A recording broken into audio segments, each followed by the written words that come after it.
Hello and welcome to Crosstalk, where all things are considered. I'm Peter Lavelle. The games have begun. The younger sister of North Korea's ruler, Kim Jong-un, has captured the attention of the media, while U.S. Vice President Mike Pence was mocked as a dud, even undiplomatic. The two Koreas are engaging each other. This makes the Washington foreign policy swamp fume.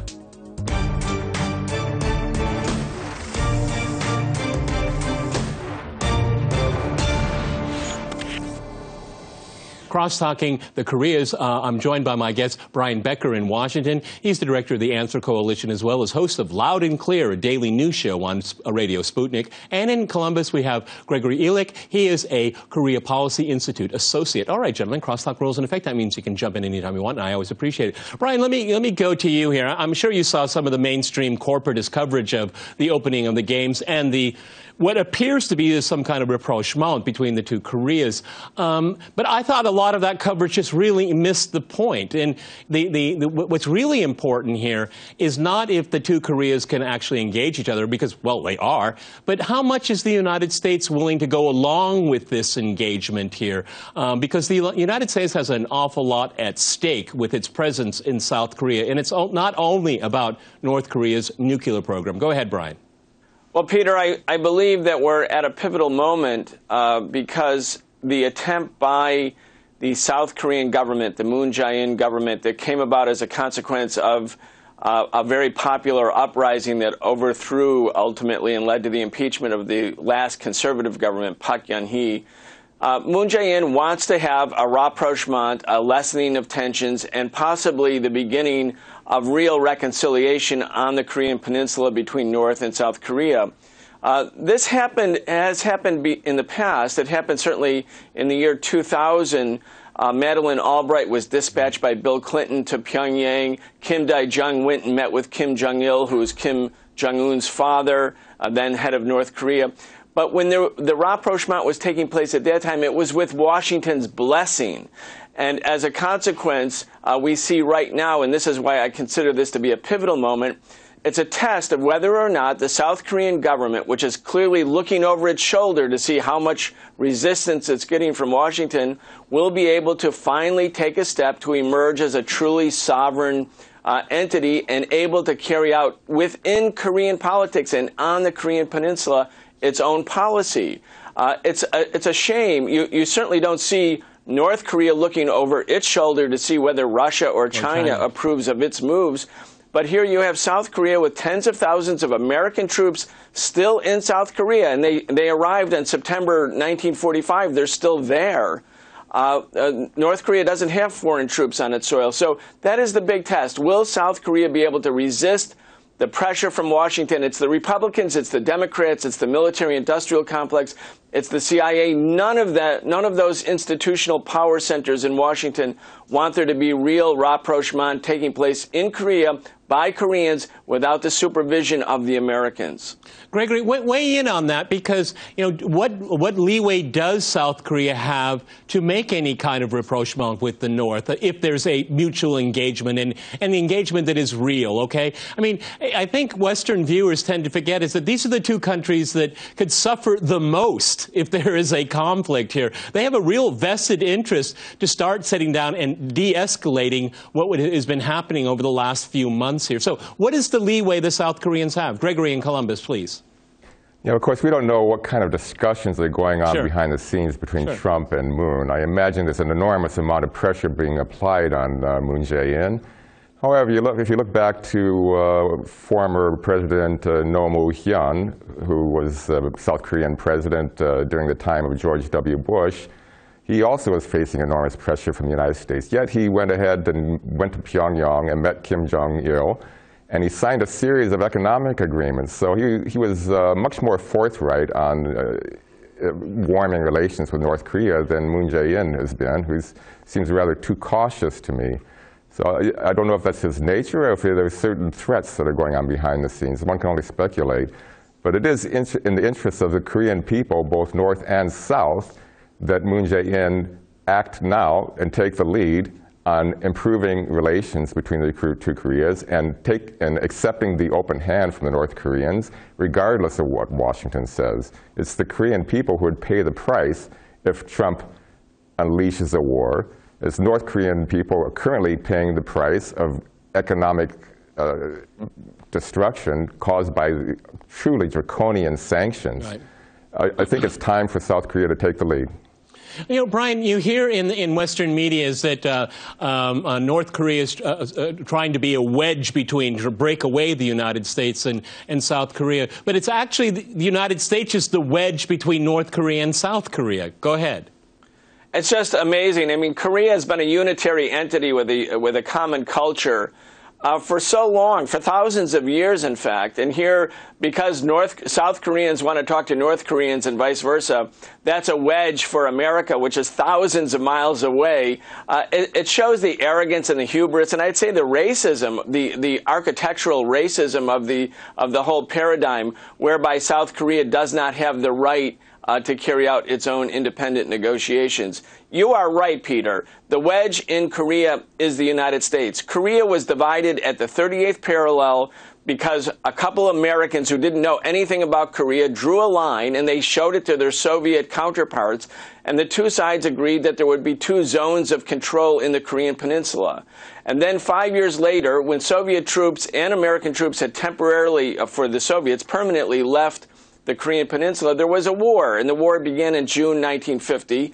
It was the unsettled issue of the post-war configuration.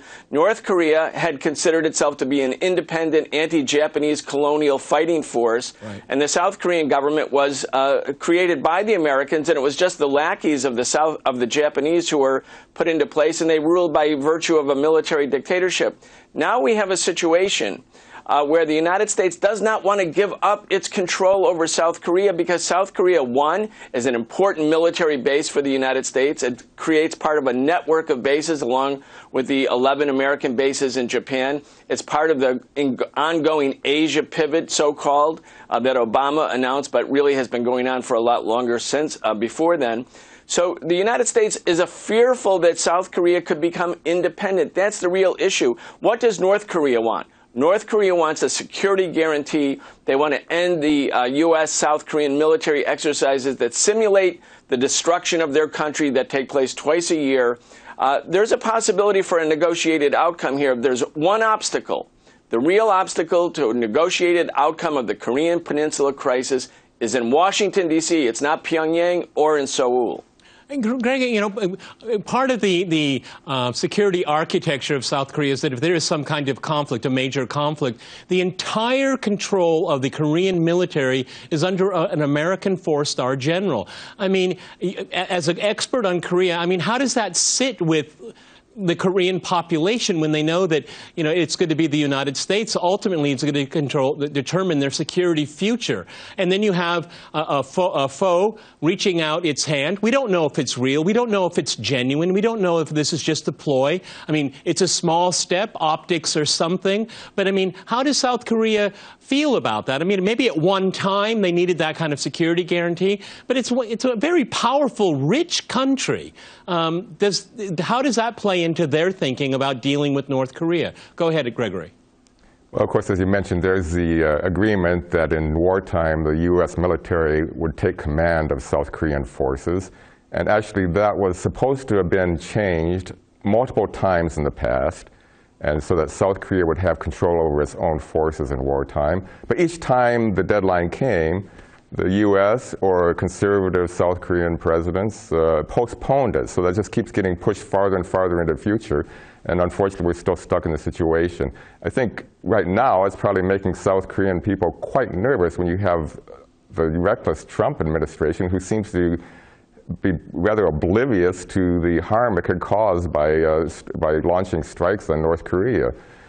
So I think that makes people in South Korea quite nervous. But I think the U.S. military is not in the habit of respecting the wishes of the South Korean people or even the South Korean military.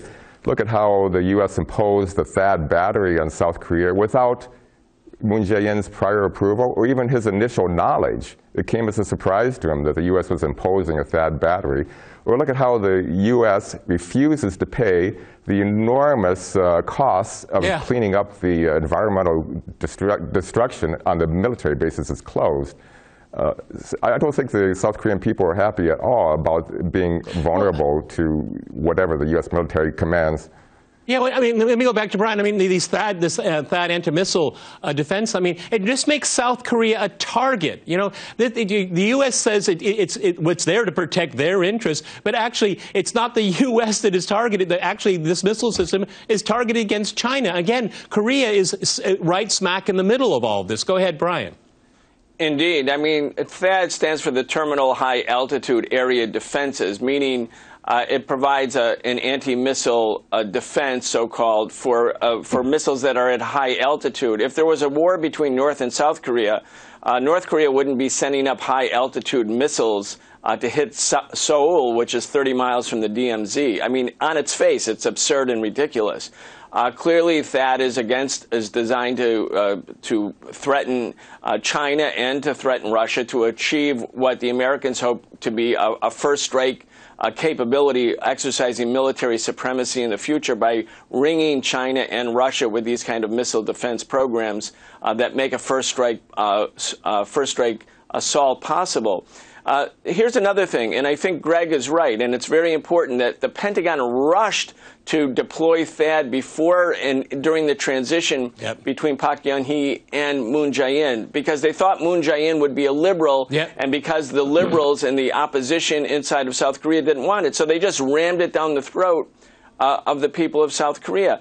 I mean, clearly the American government, Brian, and I think this is an important point. Hold on to that point, Brian. We're going to go to a short break, and after that short break, we'll continue our discussion on the Koreas. Stay with our team.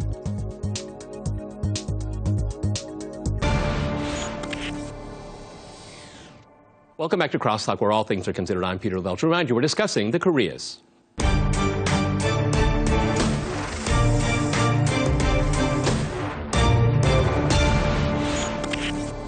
Okay, and now I'd like to bring in another guest, Moon-Koo Kang in Cambridge. He's an assistant professor at Baruch College, City University of New York, as well as a specialist on Korea and Asian affairs. Welcome, Professor, to the program. Sorry it was a little bit late. I'd like to ask you a very kind of general question here.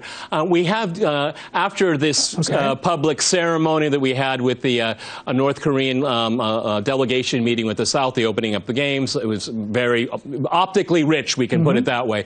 But after we had that optically rich experience, we have very conflicting messages coming out of Washington from the Secretary of State. Welcome back to Crosstalk, where all things are considered. I'm Peter Lavelle. To remind you, we're discussing the Koreas.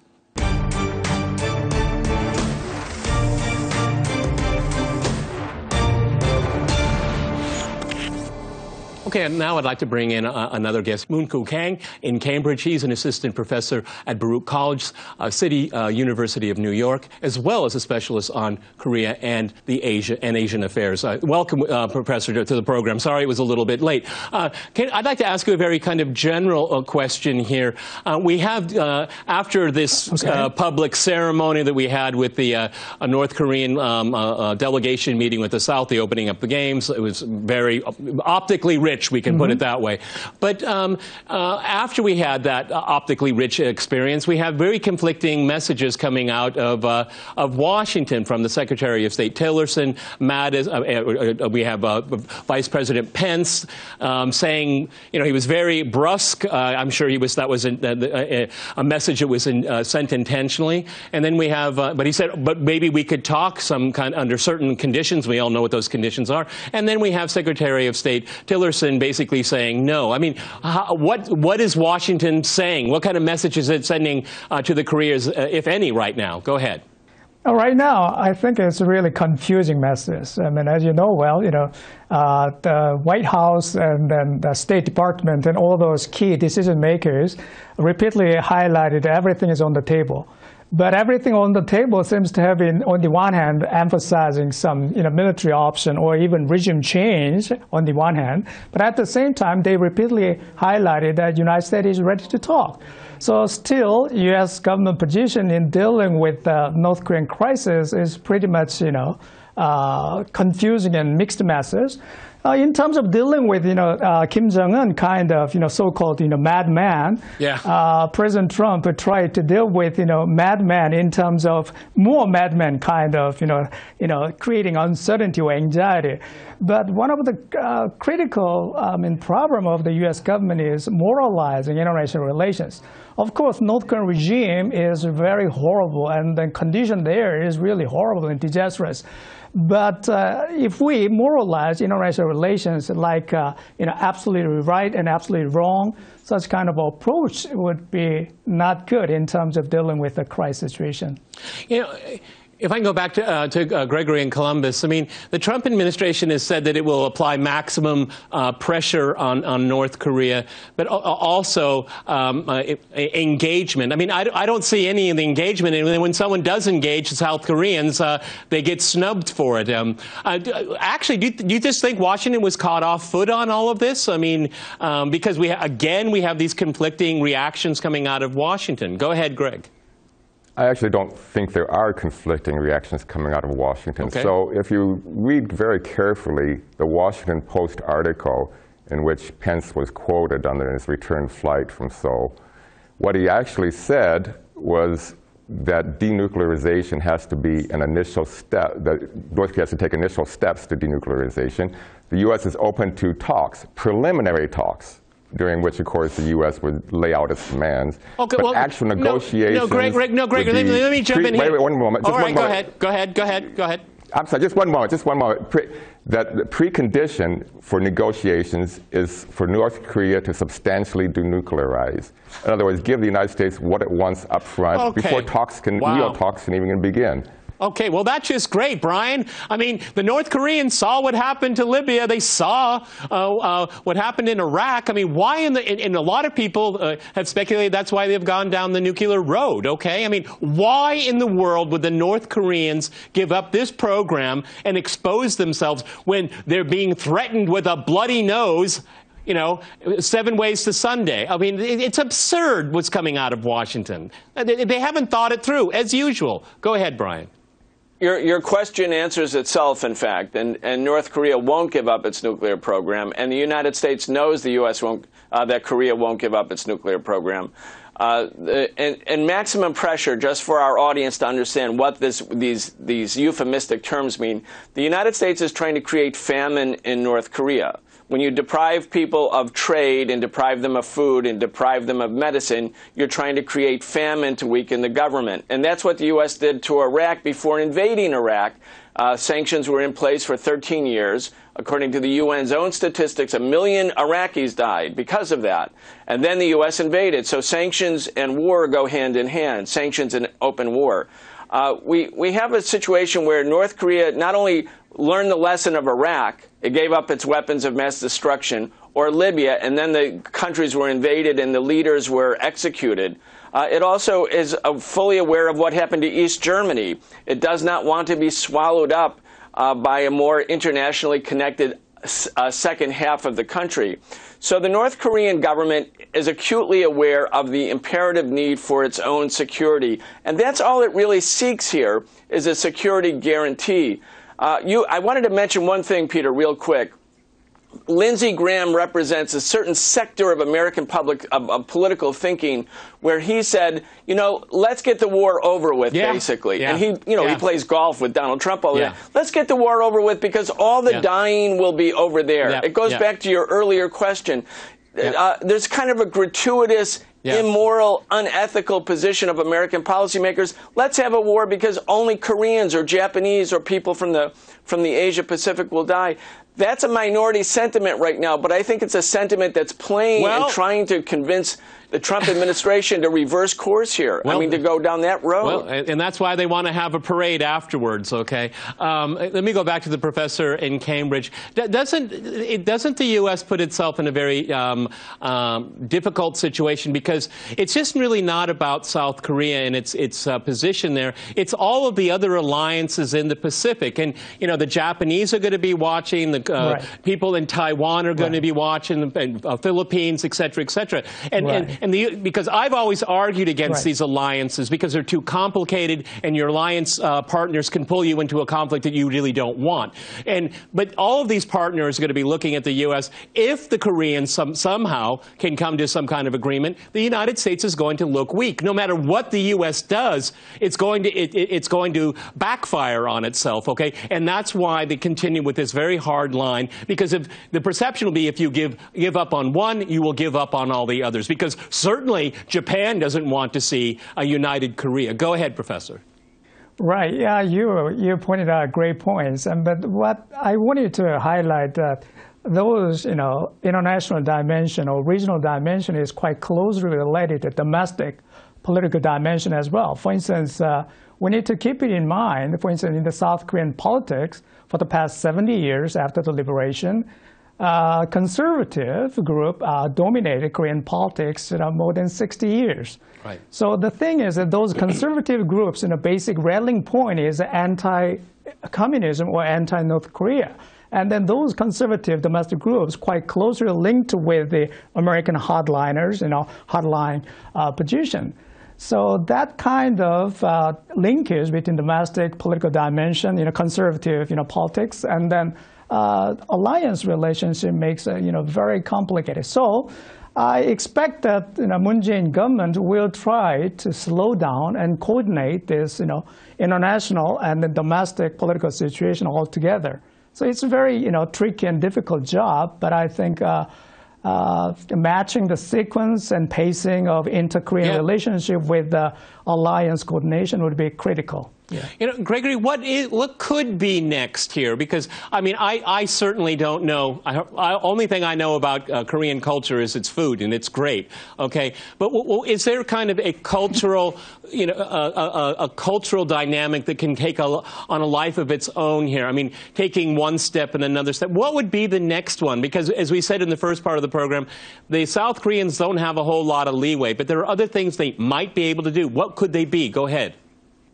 To a certain extent, it's speculation, but as far as what the Korean press says in response to Kim Yo-jong's invitation for Moon Jae-in to come to Pyongyang and meet Kim Jong-un at the earliest convenience and improve relations, he said, well, let's create the necessary conditions, and there has to be dialogue between North Korea and the United States in order for South Korean and North Korean relations to improve. So it predicates it on improving U.S. relations with the U.S. Unfortunately, did not send a return letter in response to Kim Jong-un's personal letter. But what the South Korean government is talking about is, as an initial step, is to send a private,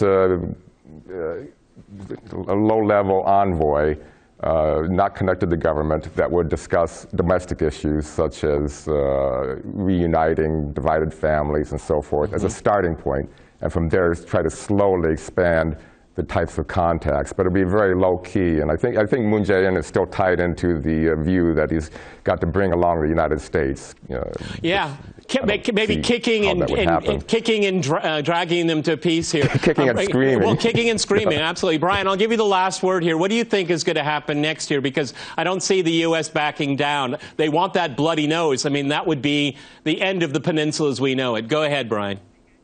Yeah, the American government fears that peace could break out in the Korean peninsula, because that would, of course, upset and overturn American preeminence and dominance over the Korean peninsula, over South Korea.